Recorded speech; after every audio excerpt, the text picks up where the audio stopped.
The only thing constant in life is change. And right now, in this economy, nothing seems certain, especially for small businesses across the country. Hi, I'm Rebecca in the Keys, and today I'm talking to Kristi Kozubal of the Small Business Development Center in Michigan, who will talk about how to access government funding, how to change in a changing environment, and how to once again re-embrace your creativity and your business spirit. Stay tuned.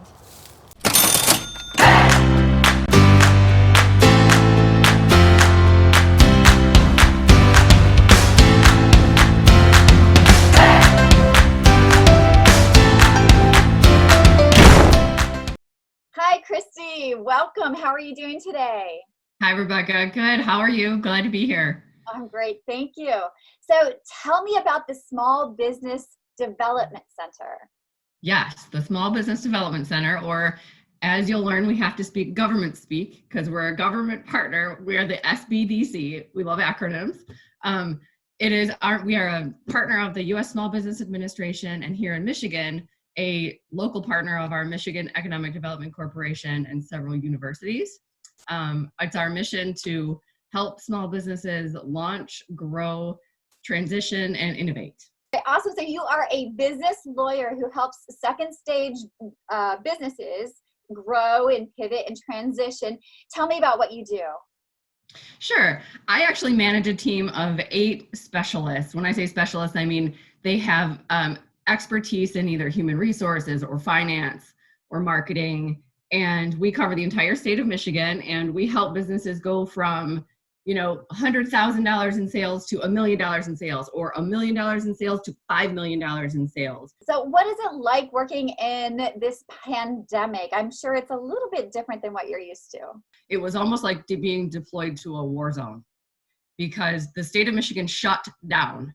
The entire state shut down in little phases, but around the 17th, so that first week, 17th to the 20th, business owners were panicking.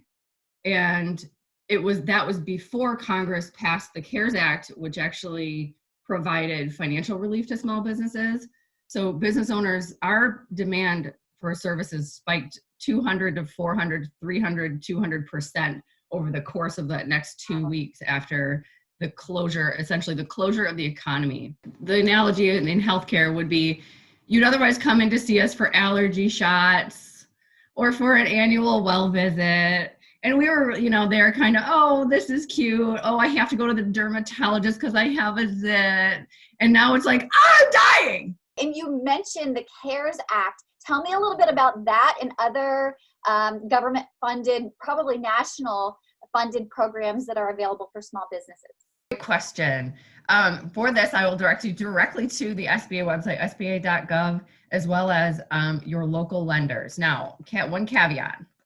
The money ran out from the initial CARES appropriation in about 10 days.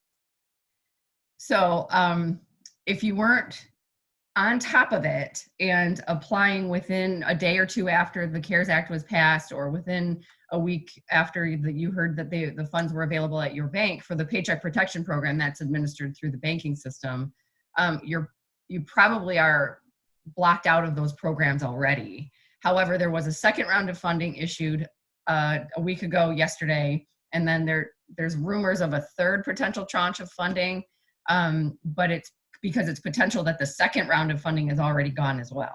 Well, let's move on to what businesses should be doing right now in the pandemic. What are some questions that you think that businesses should be asking themselves as this economy changes? Oh, I love this question.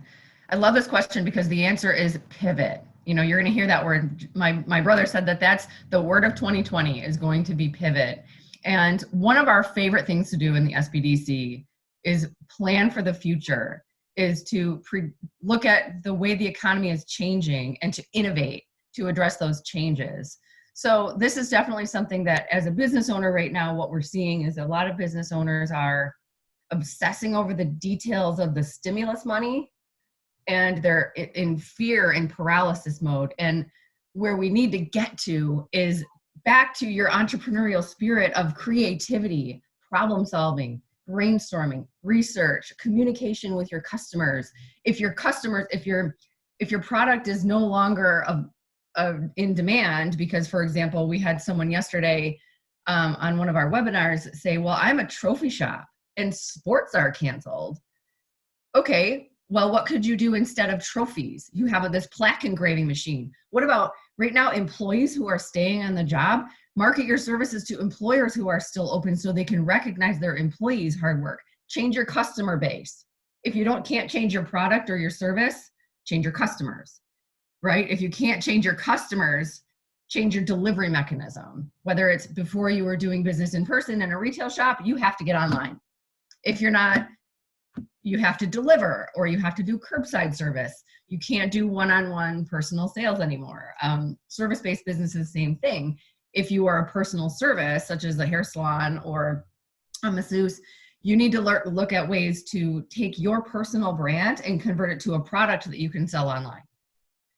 So a lot of that might be very, very difficult because you're so rooted in what you've been doing for years and years and years. But go back to the beginning. How did you feel in the beginning when everything was new? You had to create all of that from scratch, or you had to buy it and take a huge risk from someone else. Go back to that, create, take the risk. And you don't know what's going to be next, but do your best to plan for the new normal. I know that your words and advice will go a long way for a lot of people in this economy. So thank you for joining me, Kristi. Thanks, Rebecca. If you have a small business, reach out to your local SBDC and find out what they can do for you. Rebecca and the Keys signing off for now. If you like this video and you're watching it on Rebecca and the Keys, please click on subscribe to your right. If you're watching it on YouTube, please click on subscribe at the bottom of this video. And don't forget to follow us on Facebook, Instagram, and Twitter.